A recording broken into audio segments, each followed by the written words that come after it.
seistes surumine õlgadele hantlitega.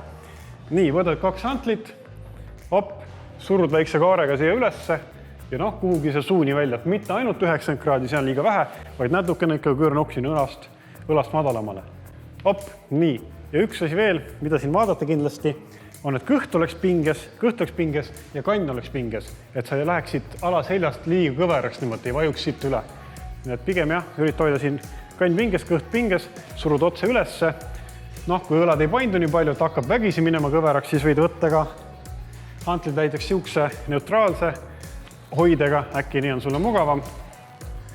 Aga põhiasi on ikka, vähemalt siia ütleme suuni välja, ülesse kokku, täiesti võid lukustada ära siin, aegsalt alla, väikse kaarega.